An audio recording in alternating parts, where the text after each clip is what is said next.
a podcast by Macau Group where we bring you raw conversations with talented specialists and people who are passionate about what they do in the built environment. This is volume 1 where we focus on energy efficiency in buildings.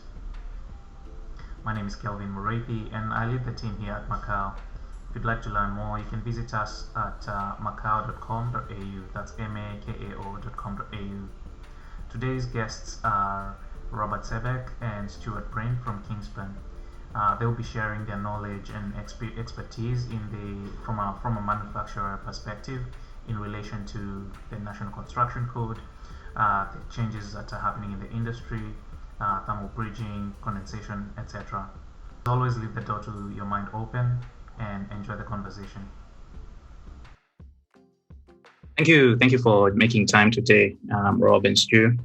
Thank you for joining us in the Long Game podcast. Really looking forward to having this conversation with you guys. Maybe just to kick off the conversation, it would be best for you guys to share about or tell us about yourselves,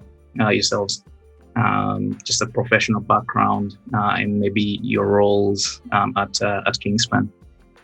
Sure. Thanks for having us, Kelvin. I think I'll let Stuart kick off. Sure. Yeah, Stuart Braine. I'm the National Specification Manager here at Kingspan Insulation, one of the divisions within Kingspan.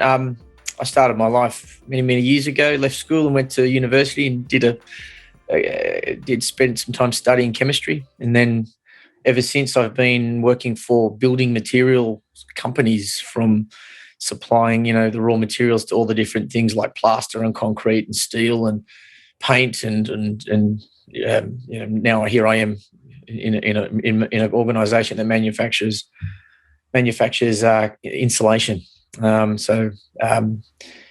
We've come a long way, and since that time, I've only been here 3 years myself. But previous to that, I was with a plumbing company. And previous to that, I was with organisations like Orica and large corporates as well. So, and I currently work with in Sydney, and I currently work with a wonderful team of spec managers, including Rob here, and he's based in Melbourne in lockdown. So I'll hand it over to him. Stu, that's brilliant. Thanks, Colin, for inviting us along to share. My name's Robert Sebek. I started life as well as Stu. And we both studied, funnily enough. I ended up doing chemical engineering and chemistry at wonderful Monash Uni here in Melbourne. And then ventured, my first role actually was in a manufacturing facility making, of all things, rock wool insulation. So my life's come full circle back into insulation, a bit of a different nature now. Largely worked with large corporates, multinationals. My role previous to Kingspan Insulation was with another large multinational in passive fire. So typically my role involves specification detailing for passive fire systems and acoustic systems, as well as dealing with building surveyors, certifiers, fire safety engineers, largely structural engineers, most of the larger houses here in Melbourne, consulting firms, and architects, of course, full gamut, and builders. So it was quite a varied role, and stepped into working with Kingspan Insulation pretty much the same time as Stu, some nearly 3 years ago. And role basically was around fire compliance and to help navigate some of those waters there, which we did. And here we are now, obviously deep in NCC 2019, helping people understand some of the major issues in around Section J changes, thermal bridging and the like, and condensation, which we'll touch on through the discussion today. So I look forward to helping out here with the discourse. Thanks. I've been looking forward to this conversation for a while. We've been talking offline in preparation for the podcast. It's very interesting to hear about the how as a supplier or manufacturer, you view the energy efficiency space, particularly in response to the NCC or the National Construction Code 2019. There are a lot of changes that have come in. So I'm really looking forward to hearing about your experience and your, observations of what has been happening over the last maybe 2 or so years, and what's likely to happen as well in the next 2 years. But before we dive into that. I know Kingspan is a very large organization, very large business, and got various lines of business. But there are some people that might not have an eye. So, for example, the people that might not engage with you, or the listeners that might not engage with you directly. Would you be able to just give an overview of what Kingspan is and who Kingspan is essentially? Yeah, sure. I'll dive on that one. So Kingspan's a large multinational organisation. We have head offices over there in Ireland. A couple of guys started it many, many years ago in the pub in Ireland, and has grown to be very large, 15,000 employees. I think we turned over in 2020 €4.6 billion across 70 countries. We've got manufacturing plants all over the world, and in particular, the one we've got that plant here in Melbourne. And in particular, it's been awarded a 6-star Green Star factory, and so I think it was the earliest or the first factory in Australia to achieve that rating. So we're really proud and really excited to tell everyone about that. It wasn't an easy thing to do, but we managed to get that. It took us a number of years to achieve that. We've got a number of divisions. Funny, we've got Kingspan Insulation, where Rob and I work. We've got Kingspan Insulated Panels, and we've got Kingspan Water, and then we've got our flooring division. So there's 4 divisions, but for today, Rob and I will be touching on Section J. But if we do any referencing, it's towards the Kingspan Insulation division, which is what Rob and I work with. So, and that, quick summary, if you will. Largely, that's internal insulation linings, I guess, just to differentiate our Kingspan Insulated Panels cousins, who look after the external panels side, whereas we are the internal, so we're soffits and the internal linings to walls and underfloor and so forth. So everyone will know the Cooltherm brand. So Cooltherm rigid board insulation is what we predominantly focus on, and that's the board made at the plant there in Melbourne, Somerton. So pretty exciting, pretty good, very, very. So lots of our listeners are in Melbourne. Actually, we do tours. So if you want to organise a tour, we can possibly help out there and take you through the factory. Yeah, through the factory. It's a $40 million plant with a extensive, long, automated line. It's fully automated. I think there's only about 10 workers working that line. We can produce up to 5 million square 10 workers of material a year. Did you know? Very, very new. Did you know that the material, the raw material, gets manufactured into the board, and it gets aligned with whatever we decide to line it based on the product itself? The next time someone touches that board will be on a building site. So it's fully automated from the time it gets manufactured through to cutting, wrapping, palletizing, curing, and so on and so on. It's a really modern facility. So we've had the likes of architects through, and the building designers. We've even had the brigade here through the plant, fire safety engineers, building surveyors. So any group of people that have got interest in what we manufacture here in Australia. It's one of the rarities, really. So most manufacturers are exiting Australia, as we know. We're coming in. So Kingspan obviously have got a long-term view on the marketplace and on energy overall. When with the tours, are they mostly people coming just to see the process or the factory itself, or also seeing some of the materials and products being made there? Correct. Yeah, all of the above. All the above. Yes. Yeah. So if we can organise that for a group of handful of people, I think we can take up to a maximum of 12 or so.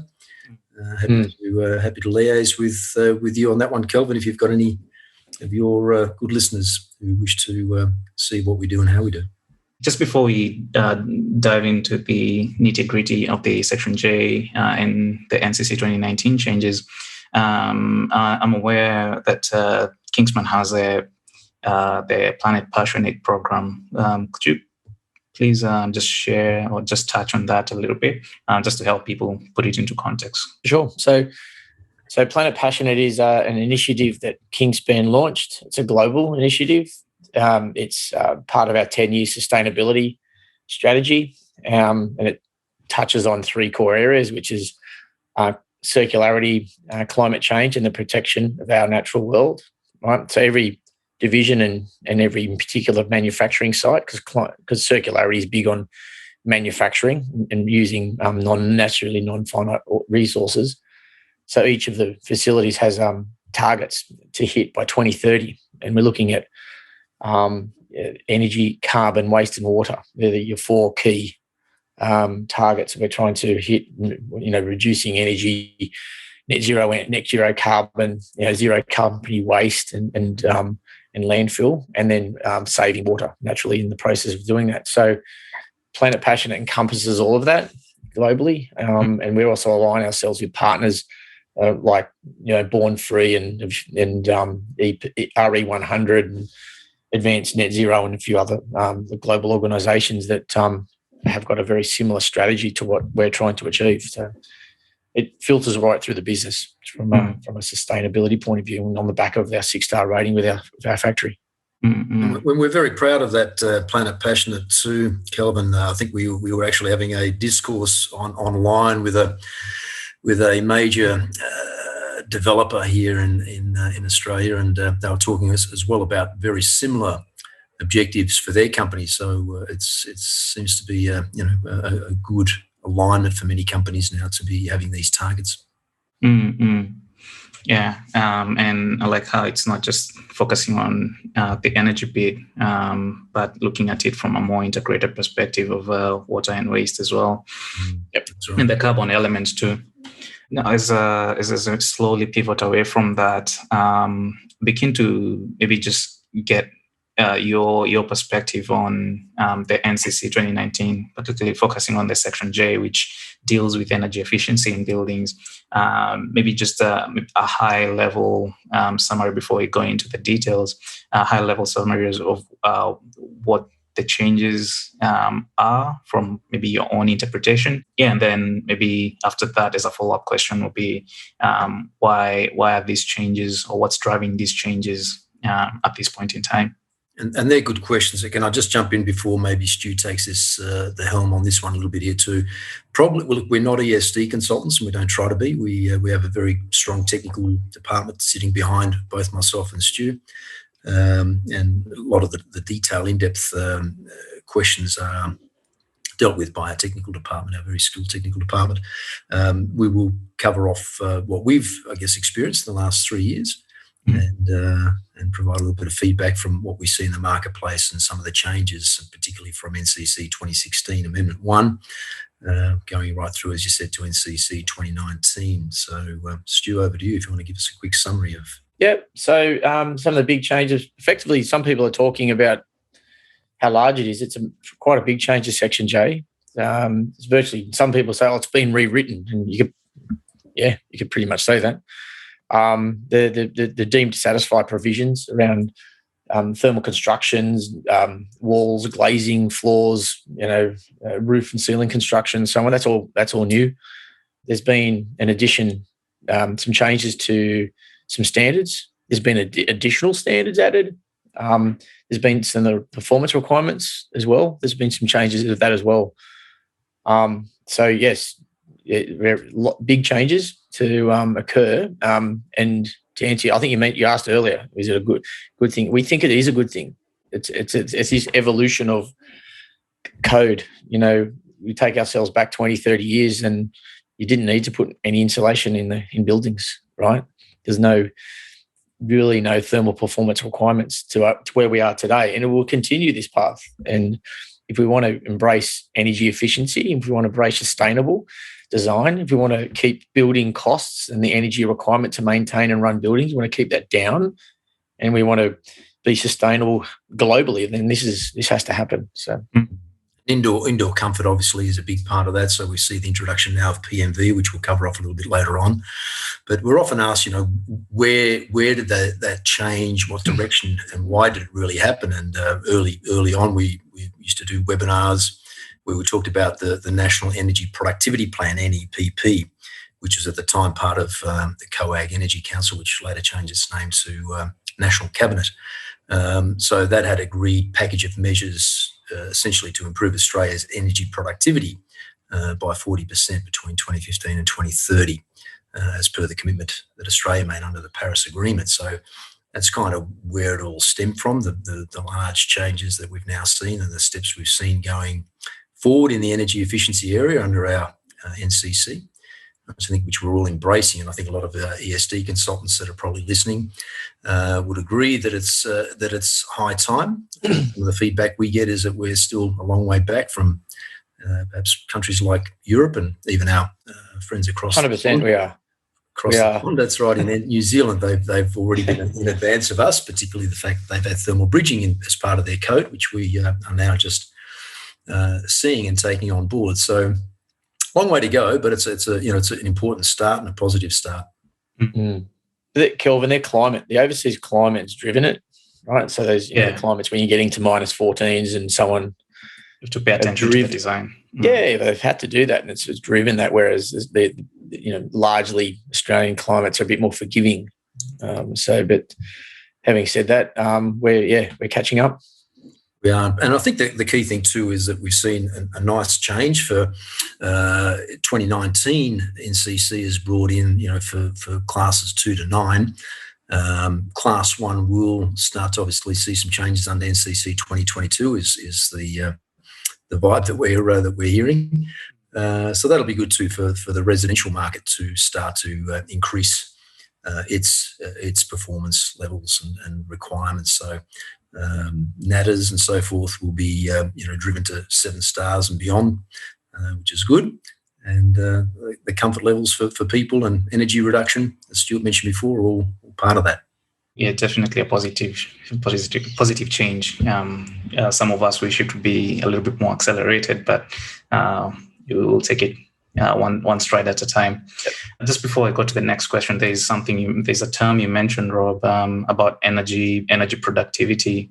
Would you just provide a little bit of a definition around what that is? I think it's something that stemmed from was it COAG? The COAG and the NEPP. Yeah. So look, I probably won't be able to give you that much more detail, Kelvin. I think you're more expert in that area. But yeah, the package, the agreed package that's been put together is obviously driving this from a global perspective for us here in Australia. So I don't know whether you'd like to maybe add more into that, what you're seeing from that package as a professional in that space. Yeah, I believe it's the timeline essentially from 2020 to 2030, and gradually moving towards net zero buildings in terms of energy and carbon as well, and having that staged reduction in terms of how much energy the buildings consume, and obviously the associated greenhouse gas emissions. So looking at 40%. Yeah, over the next 5 by or so 2030. Years. Then, I was just curious to hear it from. It's always interesting to hear it from different perspectives in terms of how they see and interpret the information as well, or the concepts. That's a really good point.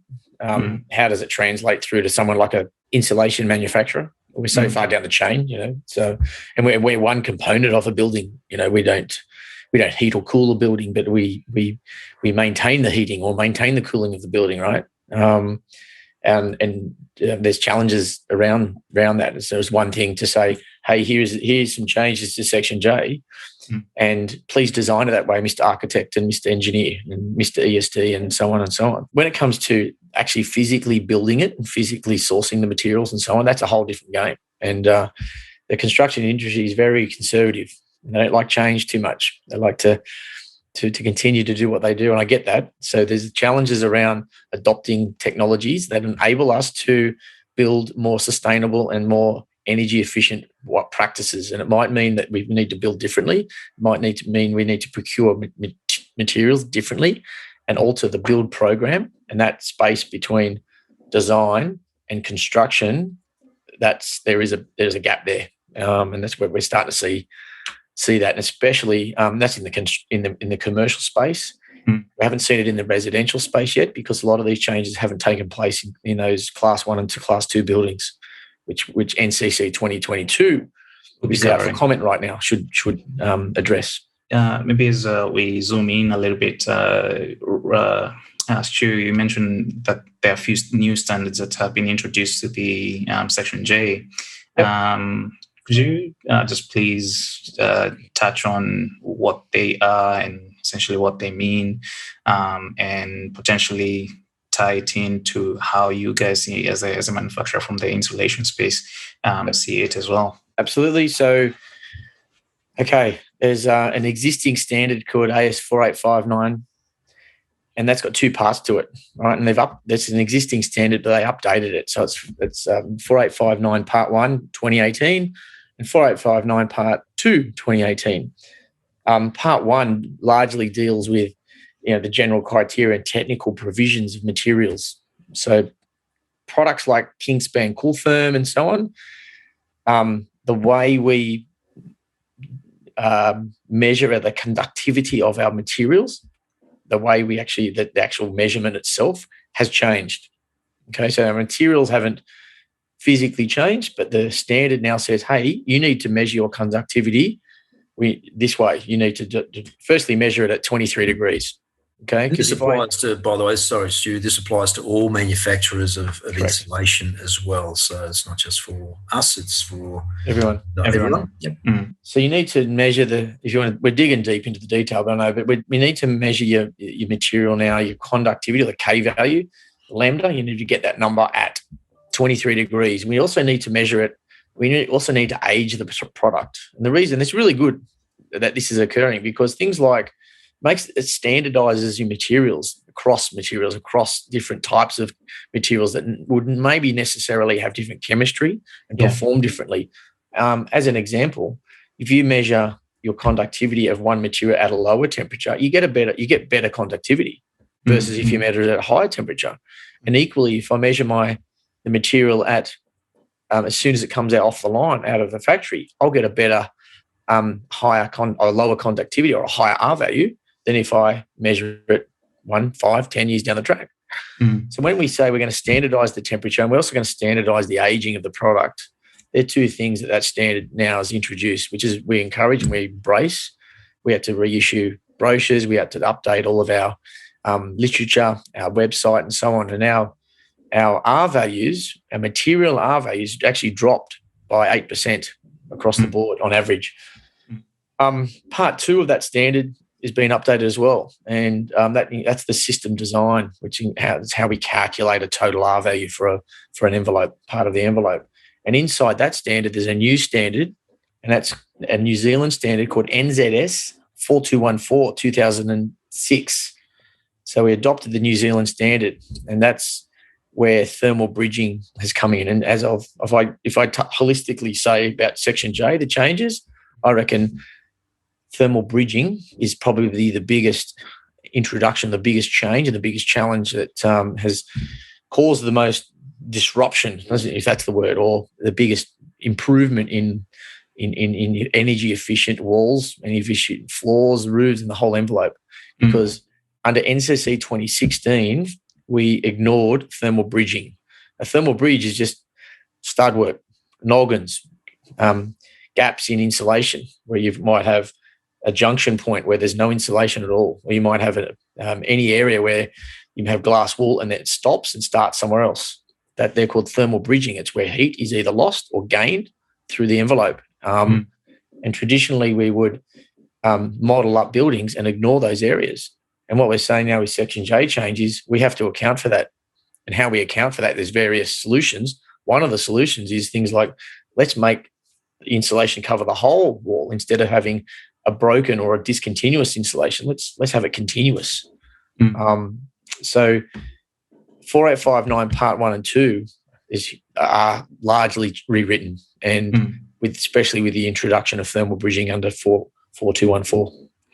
And they're important points there that you're making too, Stu. The key thing is that for our listeners, that they make sure, as far as compliance is concerned, that they ensure that all the manufacturers that they're dealing with are across the latest changes, and that they're referencing in their technical data or their compliance data the AS 4859 2018 standard, which Stu mentioned before as the latest standard.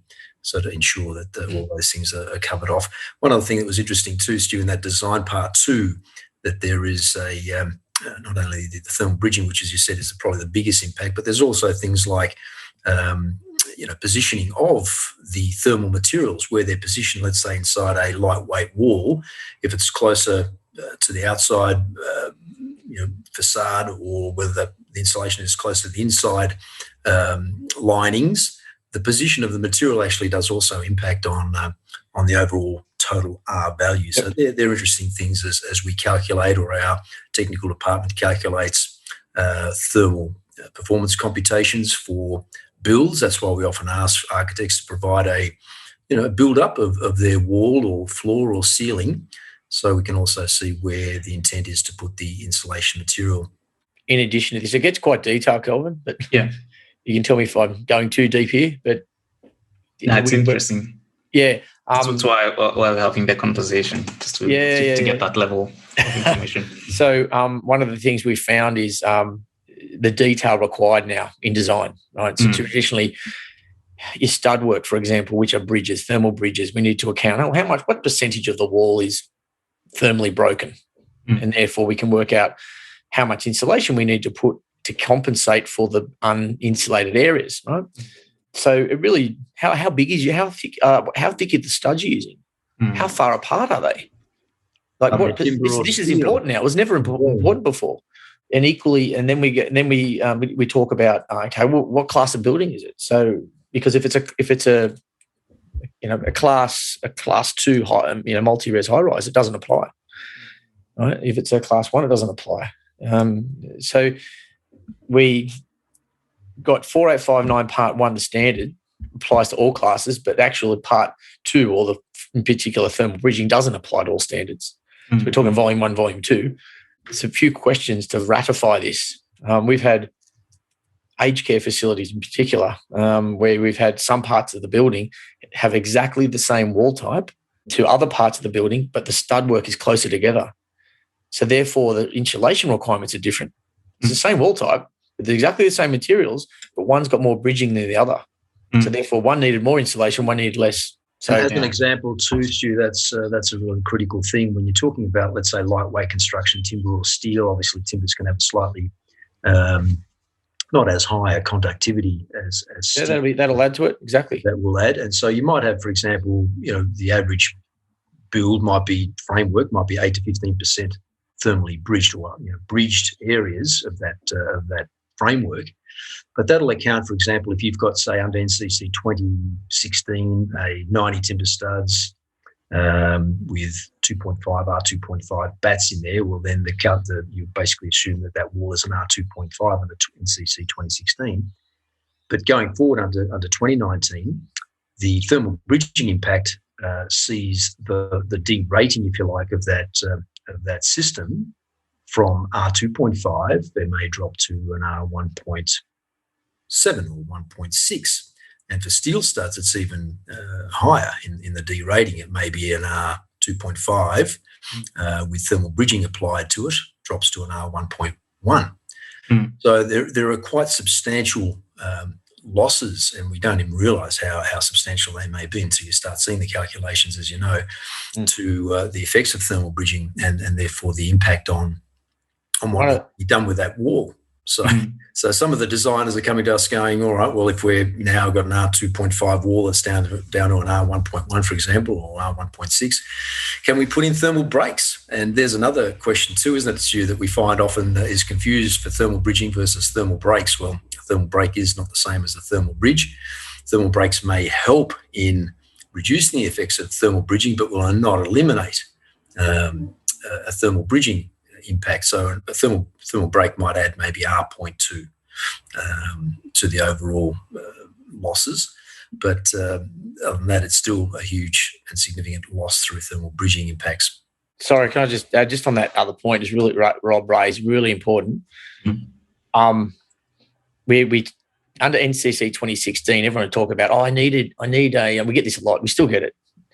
Mr. Architect or engineer or someone or the client might say, I need an added R2, right? You go, okay. So what they're saying is, can you give me a piece of insulation that gives me an R2 that has a material R value of R2? You can't do that anymore, right? Because what Rob said is the material R value, now that we take into account thermal bridging, no longer gives you R2. So a glass wall bat, which would traditionally have given you R2, or say 2.5, can now only give you 1.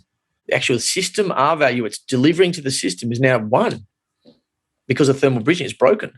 Right? So we can no longer say, okay, I'm going to add my plaster, my glass wool, my airspace, my whatever I've got, and add it up and have happy days. That's we can no longer do that because thermal bridging and the way you calculate is through isothermal planes, and that was assuming it was all homogeneous. There's a layer in there that's not homogeneous. The layer that's not homogeneous is the layer of the stud work and the insulation. So we need to take the two paths, calculate the thermal resistance of both, and then work that out. And that's really how you work out an RT value, total RT value nowadays. And then, yes, this thing will so long saying, well, do I need a thermal break? Well, a thermal break's just a piece of insulation that sits usually between a plaster and stud work. Yeah, you don't need that anymore. Why? Oh, well, we can have continuous insulation across the whole lot. Well, you've got continuous insulation across all of your stud with the whole wall, your whole ceiling. You don't need to have a break because it's already broken. So, huge lot of confusion, like Rob said, of those two. A thermal break, just a piece of insulation. A thermal bridge is an area in the wall that's got heat loss. I think one of the, just to add to that too, Stu, very good points, and that is that now going forward, a lot of the designers are, being pressed to make sure that the internal footprint or the overall footprint of a wall is optimized, because developers obviously want to secure the maximum amount of net lettable or net saleable area. So when you take thermal bridging into account, a typical stud wall, let's say it's up against a facade precast concrete or masonry wall, you put a 90mm studs as we used to do years ago with some bats in there, and then the plasterboard, and that would give you R2.5, and there was a concession for the concrete. If it was over 220 kilograms a square metre, you could add another R.5, so that got us to the 2.8 quite easily. Yeah. But now that changes. So the thermal bridging has your steel work. If you put up a normal steel stud wall up against a precast or masonry wall, put in your R2.5 bats, and that wall now might only provide R1.1. So what to do? Well, then the designer either has two options. They either go fatter, they try and put more bulk insulation in, which might push the wall out to being a 150 plus stud with 2 layers of bats maybe in there, and then their plasterboard over that, which then now has decreased their footprint, internal footprint. Or as Stu said before, we go to a continuous insulation and put that hard up against the precast concrete with a plasterboard lining over it. So it may still be a 60mm thick, for example, cool therm board, and that will give you the same as what might have to be now an 150mm plus steel stud bat wall. So there's obvious advantages to continuous insulation. Now, having said that, for type A and B constructions, cool therm, we can't do an AS 1530 Part 1 because in section 1.4 of that standard it says that we can't test in that small scale test anything that's laminated, painted or coated. So we go a performance solution pathway, and that's something that we discuss early days with architects, if they want to use our material as part of the internal lining of a facade wall or exterior wall, that they make sure that its performance solution becomes part of the FEB, FER, along with many other items that go into that FEB, FER. This just becomes another one of them as part of the performance solution. And we've had many buildings in Australia satisfy the performance criteria for that. So that's another area, and we ask all designers to check in with us and make sure that their building surveyor and fire safety engineers are all across that, and it does come off successfully. Stu mentioned before, thermal ISO planes are very critical too, and it's good to understand how they work and why that works, and the NZS 4214 takes that all into account it is a hand calculation. There are also more dynamic calculations for calculating thermal bridging. Can be quite expensive, but it's another path to using NZS, or an alternative to using NZS 4214. But the outcome is still the same. That thermal bridging is still a big part of the requirement now to make sure that all walls, floors, and ceilings are accounted for re-thermal bridging. Maybe just to rewind a little bit back to the new standards that Stu mentioned. Sounds of it, we've been doing things very. We were not capturing the accurate information in terms of a performance perspective. In that we were not accounting for thermal bridging to begin with. But there's two things you mentioned about standardizing for temperature and aging. I'm just curious because I don't think something I've been exposed to, and I don't think it's something that a lot of the listeners would have been exposed to either. Could you just touch on that a little bit more? Sure. So, do you want to talk about this, Stu, with the statistical assessments, 10 tests? How deep you want to? You can go for it, Robbie. Just a summarised view. Yeah. So the changes to the thermal testing. I mean, it's a real big part of that 4859 standard, part 1. That each manufacturer has to take 10 statistical samples and test results from their materials, and that's assessed under the standard.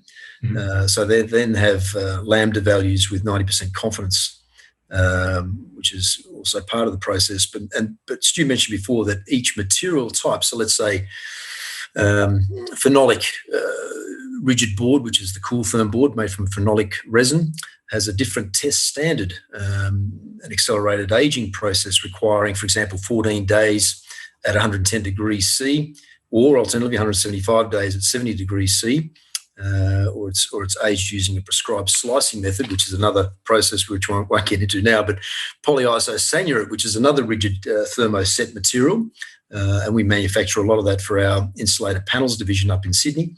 Polyisosanurate and polyurethane insulations are required to be aged differently. They have a heating aged from 175 days at 70 degrees C, or again using a prescribed slicing method. Whereas extruded polystyrene, for example, is required to be aged for up to 90 days at 23 degrees C, depending on the product thickness and composition, whether it's faced with foil or etc. But EPS doesn't require to be aged tested. So there's differences for each different type of material, and the key thing for all listeners is to make sure that, again, no matter what that process sounds like, it's quite complicated perhaps, but at the end of the day, that the manufacturer has to be able to show their compliance with the latest 4859 2018, and that's important. And there is also, and you might talk about this, Stu, the thermal value summary report, which can be issued by a manufacturer to show the very nature of that testing having been done. And like I said earlier, the conductivity will change if you measure the material straight out of the factory and versus for aged 1, 2, 5 years. Part of the reason, if you want to go to the chemistry of it, is our product. I'll take our product for example. It's foamed. There's little tiny bubbles. If you look closely at our board, the rigid board, there's little tiny bubbles. Inside the bubbles, there's a material in there that makes it really thermally fantastic, right? If the bubbles, what they call open celled, right? If there's open cells, in other words, the bubbles are not closed, that material will leach out, right? And so it's, if you can imagine, it's in there upon manufacturing the material. And if I measure the conductivity, happy days, it will get a good number.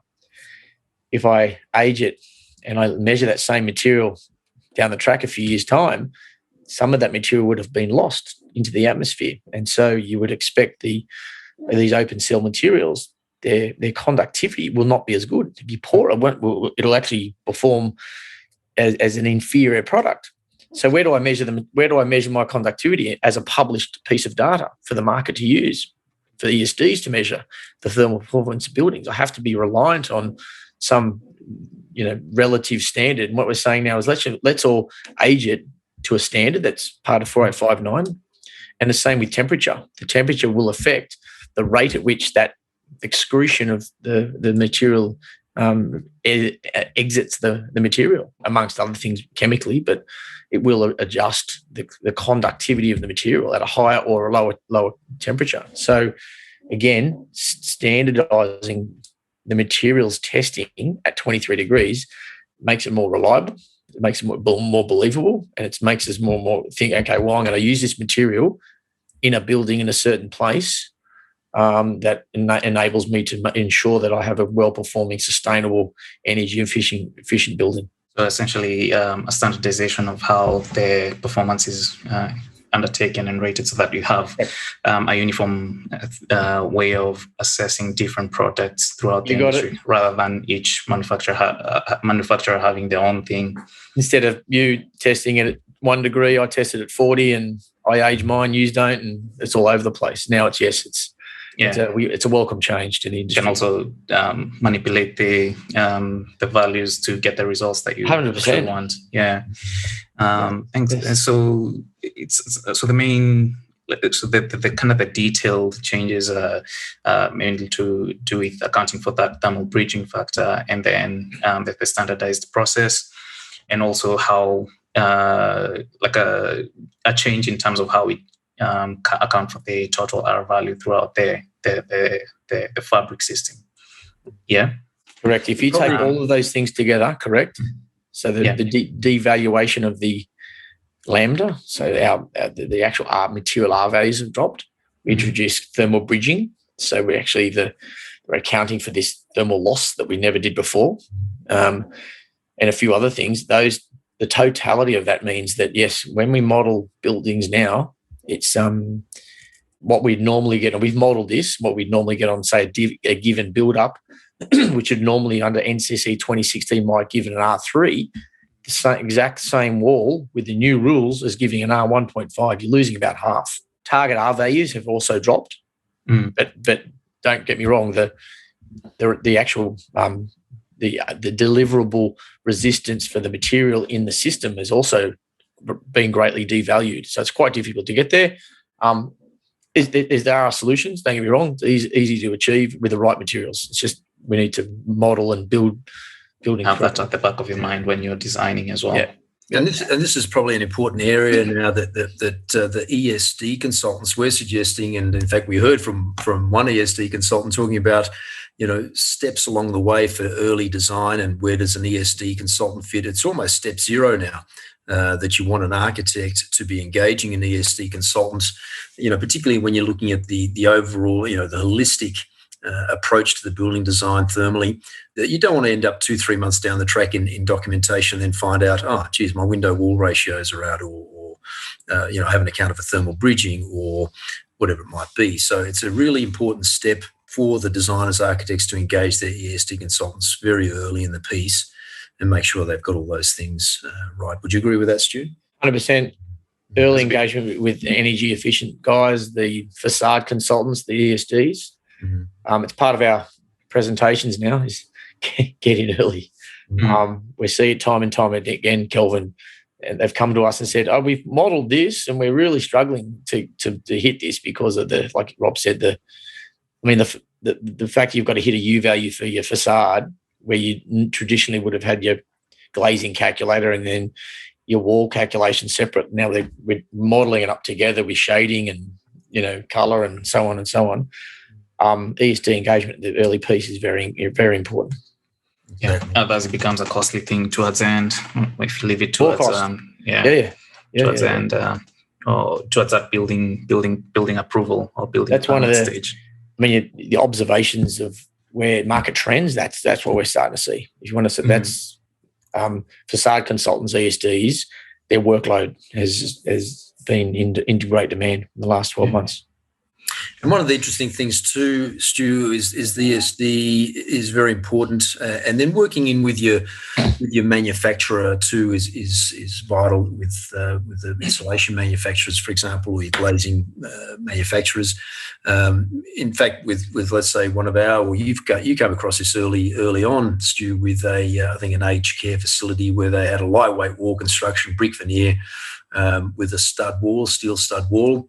And they were wanting to future-proof their building and ensure that thermal bridging was taken care of. So it ended up being that looking at bats wasn't the only way to go forward. They could actually hybridize, and this is our technical department came back, for example, in this one, Kelvin, and they found that by using both traditional conventional bats inside the steel stud wall and then using a continuous layer of insulation forming the internal lining of the build, created a hybridized wall situation, which was then optimizing the overall footprint. As we know, aged care has a very specific areas that they require to meet minimums, and this helped them achieve those footprints in the wall by hybridizing, both using bats as well as continuous insulation in the one wall design in that example. Earlier on, you did mention that there's a big distinction between thermal bridging and thermal breaks, which is very easy to get mixed up about. So the way I see it is thermal bridging is the problem, and a thermal break would be one of the solutions to mitigating the effects. Yep, even simpler, Kelvin. Even simpler. Thermal bridging is it's a problem. It's actually the heat, where heat is lost through the envelope. Yeah, and a thermal break is a piece of insulation. Yeah, that's because they think stops that people. heat. Yeah. Thermal bridge isn't a product. Yeah, it's not a thing. It's a system. Yeah. And whereas a thermal break is yes, and it's the product. Yeah. It's just a piece which is used insulation. Piece of insulation that sits. Yeah, because you can have it in the window frames, or you can have it at the back of the whatever it's the studs or something else. Still required in Class 2 buildings, for example. And for example, Kingspan to make an air cell range that there's some products part of that air cell range that do form an R.2 thermal break. So other manufacturers do as well. So there's ways to create those small thermal breaks. But the overall impact is still substantial. Thermal bridging is a far more substantial carrier of derating that total wall system. So if the listeners are picking up on this is probably the real key thing. 2019, NCC 2019 for those classes 3 to 9 are going to be really critical going forward to make sure thermal bridging is accounted for properly. And your ESD consultant needs to be part of that consultation process early. And then with your manufacturers, making sure that the compliance for 4859 2018 is there, that they've got their documentation for all their insulation products, their aging, etc., is all done, and that there is a thermal value summary report which you can ask for to show the declaration of all those points. So that offers up a better building design. There's also probably worthwhile for listeners. I'm not sure how many of us have checked in with Insulation Australasia, good website that has many good documents there around some of these changes and requirements, including 4859 2018, including AS 5637 Part 1 for full scale room testing, etc., for soffits and the like, for DTS group lining numbers. Lots of good information from Insulation Australasia if you check out their website. Yeah, thanks for that breakdown, Rob. Now, as we slowly wind down, maybe just zooming out a little bit and moving away from the technical bit, it would be interesting to hear about your observation in the industry now that it will be a year or so since the new code was introduced. The NCC 2019 was finally introduced. Because it kicked in mid last year. I'd be interested to hear about your observation so far, whether it's engaging with consultants, designers, builders, and if you have any learnings so far. It's been interesting, hasn't it, Stu? It really has been a mixed bag. Would you say that? It's been very, very. Some designers have still doing NCC 2016 builds and are now scratching their heads when they're starting on 2019 builds, and they're going, what do we do? And others have been a long way into it as well. So as you said, Kelvin, May last year, Stu? Yeah. The adoption of the changes very, very different in different states. For example, Western Australia delayed the introduction of it. They've only just introduced Section J changes. Northern Territory are just moving up to NCC 2016. They're like years behind us all. So they're only just getting to 2016. They haven't even adopted 2019. We had, it's just my opinion. I think Victoria moved pretty quick into it, and New South Wales in that regard. But like Rob said, the learnings are really, really cumbersome and really scary. It's not as scary, right? There are lots of solutions to meet thermal compliance. It's just there are materials out there. There are solutions, and it's just we see that engaging ESDs very early on and talking to your experts, talk to your ESDs, your facade consultants, and all the engineering disciplines that you need to as early as you can. Engage with your suppliers like us. The services are for free. We do. All the engineering firms and the architects do that. Whereas I think it's a big learning, not just from our learning. It's the industry has learnt as well. I still think, like I said earlier in this podcast, I think there's still a gap between what we've learned, and then the learning that's happening in the field. We're still yet to see that truly take place and go, thermal bridging, I understand why the architect and the engineer has designed the envelope this way. I get that, and I'm going to build it that way. I think there still is pushback because of the conservative nature of the Australian construction industry doesn't like change too much, physically constructing the building. In that regard. Yeah, I agree. There's a fair way to go, I think, for everyone to feel comfortable, but the change must occur and will occur over time, and people will become used to a new way, and we will adapt and we will adopt those correct strategies. And one thing we didn't have a real good chance, we probably won't be able to get too deep into it, is one of the verification methods that we talked about very early on was predicted mean vote, PMV as it's called. And how, Stu, do you want to cover this, how this actually affects design and the importance of getting this right with an ESD consultant, and how it can affect a building is quite critical. So this is a very new part of NCC 2019, something which affects the occupants more than anything else. Yeah, so again, part of the learning, we've never heard of this thing called predicted mean vote, the PMV, which really is internal comfort. So we've learnt that. I think the industry's learnt that too, as part of the JV3 verification method. As part of the JV3, that needs to be assessed. The big learning that we've taken on from that is that we always, at Kingspan and thermally, we're talking about conditioned to unconditioned spaces, okay? Envelope, walls and floors and roof. Whereas PMV, that covers 95% of the floor area and 98% of the occupiable time of the building. So you could be near, you have an occupant near the window who has some nice radiant heat from the sun and so on, and then you've got someone else who's in the middle of the building and not experiencing that. So the assessment is across the whole building. And the other thing is it applies to 98% of the occupiable building. So it's actually all the time, the hours, So you can have a building that's run 24 hours a day versus one that's in daylight only. And so offices, say, versus, say, a hospital, Stu, that might be a... Correct. So the nighttime, what happens at nighttime and the climate at nighttime is clearly different to climatic conditions in day.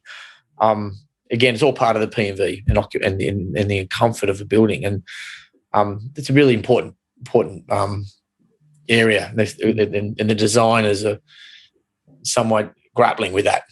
So I don't think some of them are doing it quite comfortably. They're telling us, and others are finding it quite a challenge, I guess, depending on the type of build.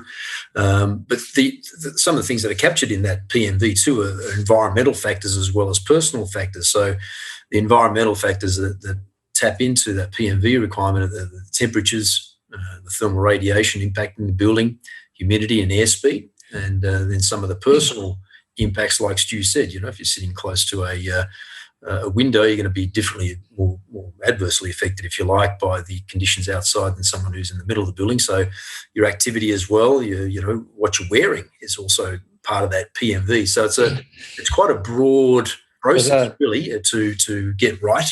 There was a study recently done by the University of Newcastle. It looked at the thermal comfort of schools and how does that impact on learning for children. right? So they're starting to take it seriously and to see if that's, we talk about thermal comfort. We're also ultimately talking about the occupants of the building, how they're learning, what's it effect does it have on learning with a patient in a hospital? What effect does it have on their recovery? And an office block, the office worker, what does it have effect on his or her productivity?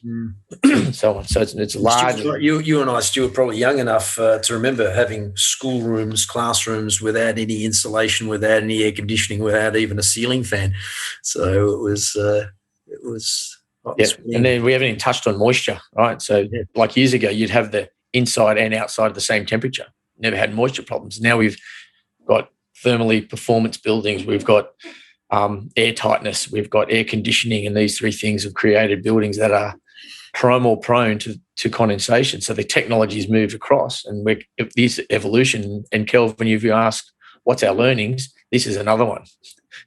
How are we going to deal with condensation more and more and more as a result of changes to Section J, as a result of these new standards and increasing air tightness, making things more thermally resilient.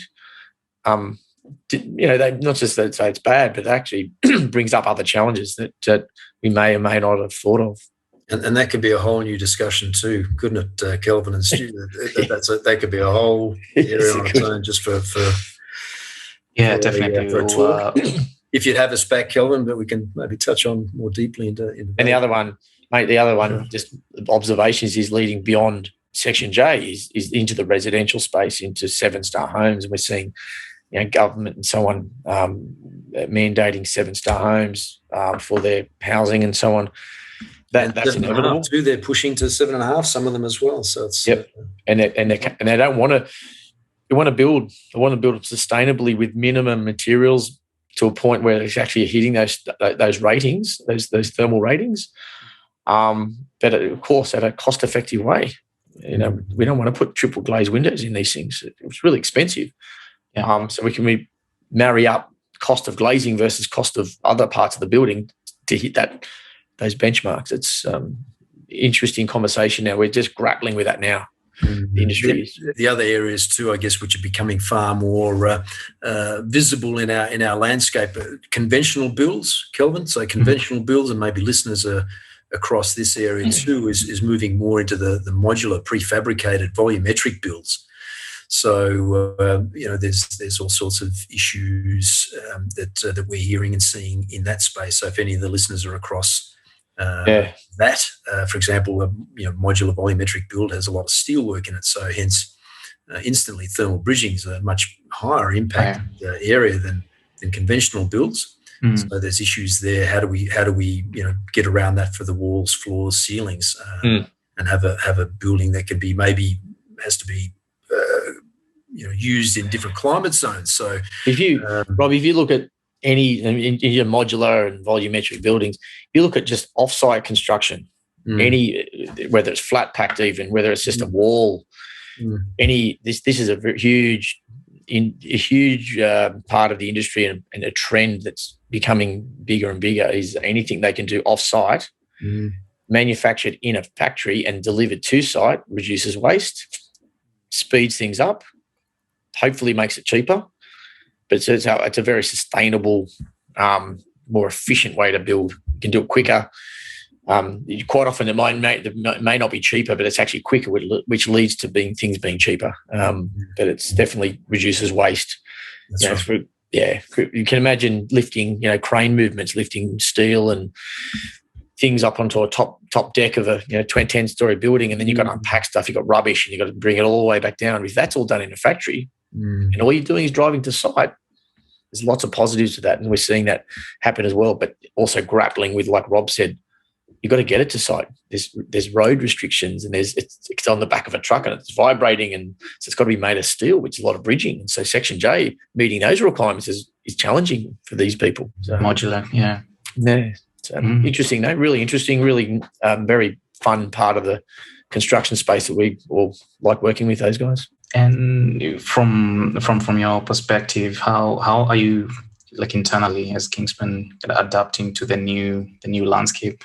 I guess we skill up, don't we? We do. Like, you look at 3 years ago, we were in a different direction of what we are now, Kelly. So yeah, skill up and really get. We're sort of flowing with the times, somewhat responding sometimes to the market forces as quickly as we can, and the changes and directions there, and sometimes being on the front foot. We have solutions, for example, from our overseas areas of which, like Europe, is far more advanced in certain areas than what we are here, unfortunately.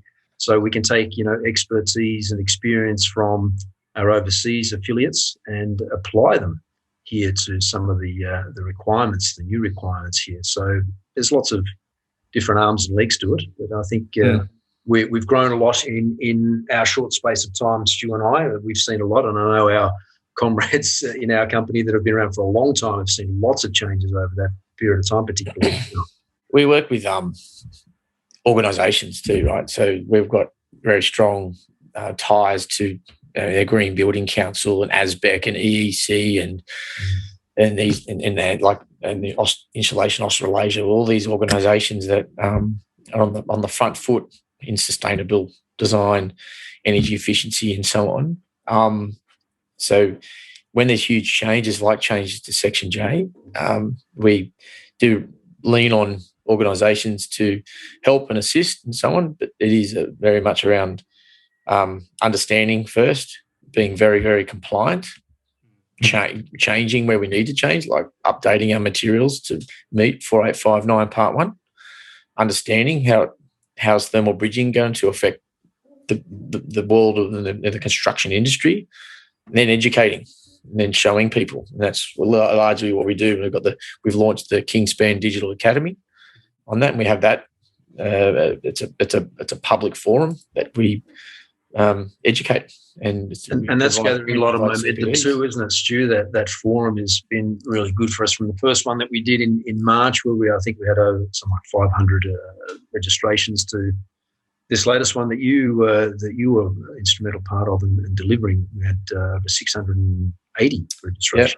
Yeah, so, correct. It's growing, and people are wanting to learn and needing to learn, and they want to become obviously more professional in what they do and how they do. And all at the end of the day, it's all about that sustainability and being more efficient and effective.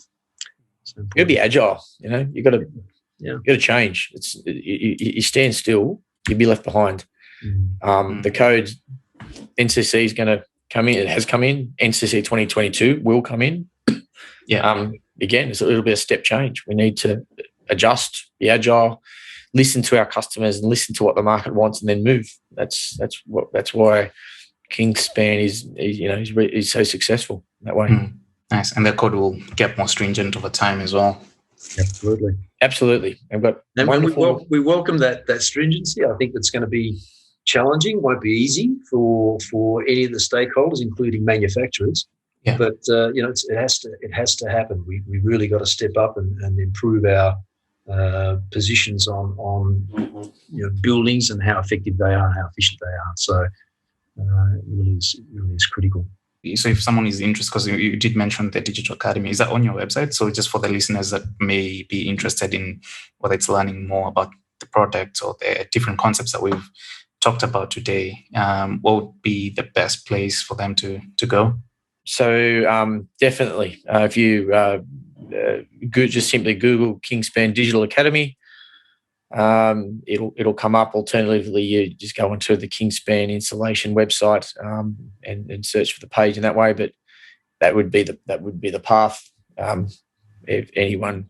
The other way to learning too, Stu, isn't it? Apart from the Digital Academy that we have quarterly, for example, now is the program. I think the next one's in September, if I'm correct.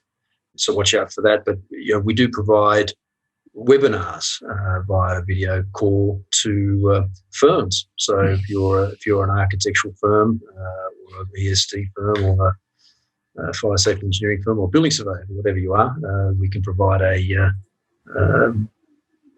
packaged webinar for you and your staff. So that can be done around your timing and time frame for all your valued colleagues. So there's a number of ways we can provide that training and professional teaching and CPD points as the Kingspan Digital Academy provides.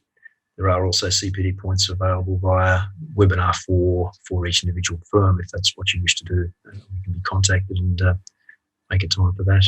Nice. As we wind down, be one of the last questions. More at a personal level, are there specific people or maybe groups of people that you follow from a professional perspective, or you find insightful from a content perspective within the industry? Well, we're going to start following you a lot more, Kelvin, if that's... we have to be on your mailing list for your future endeavours in these podcasts. But look, they're good question, actually. Stu, would you like to cover off how many people we're liking to sit alongside and listen to? You mentioned some of there's some of the guys. Yeah, some of the podcasts and so on. We jump onto organisations similar to and like-minded, technical, thermally advanced. I guess you call them thought leaders of the industry. CSIRO.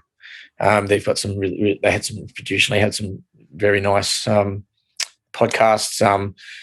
Darren O'Day, as we all know, has done some really nice things in the past. We jump onto the Green Building Council's got some really nice engagement in sustainability.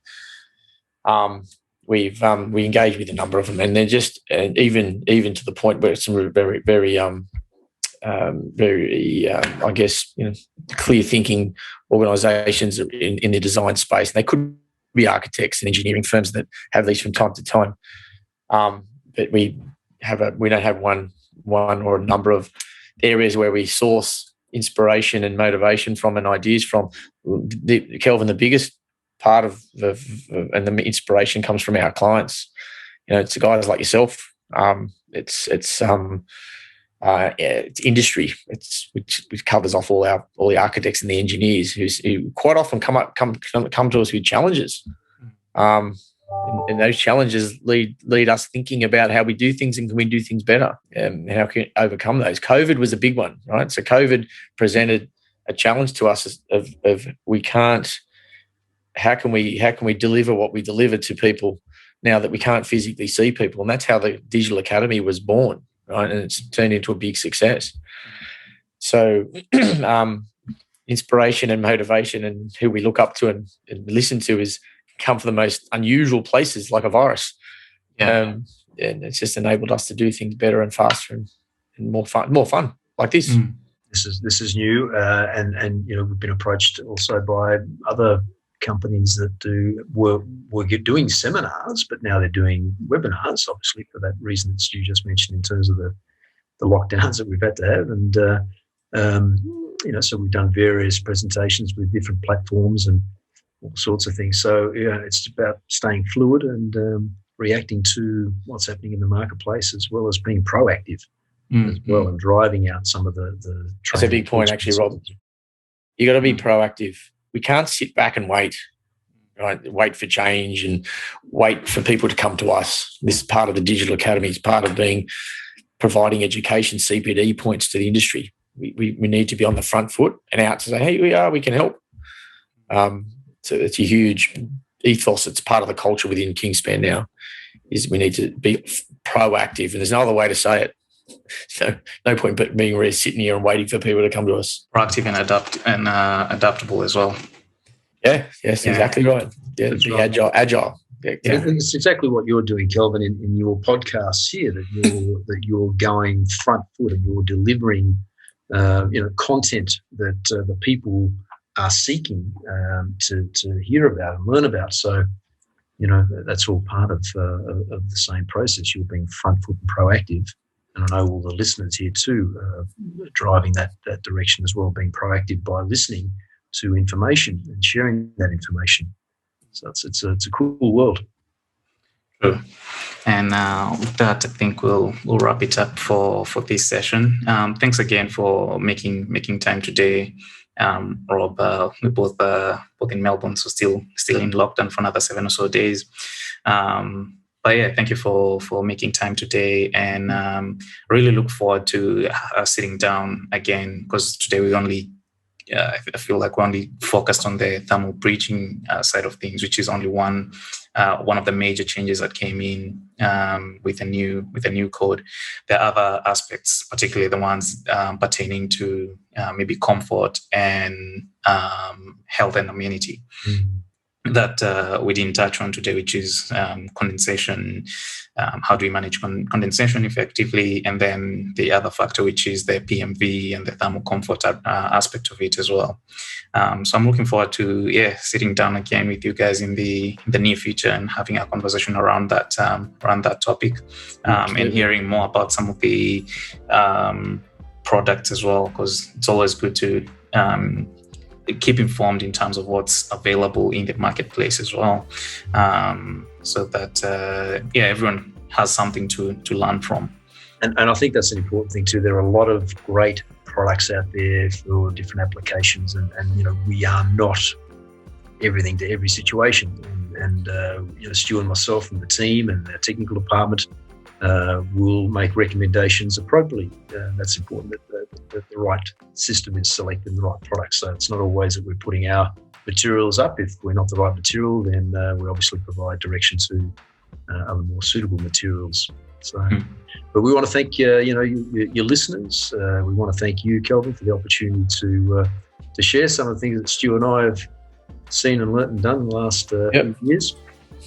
That's good, Kelvin. Thanks, mate. Really appreciate it. Thanks for your time and the opportunity to talk about this. It's actually it's refreshing to have a chat openly about these things. Quite often you do your day-to-day thing and don't necessarily have a good chat like this with Rob and yourself in this format. So thank you. Thanks. No worries at all. Thanks, guys.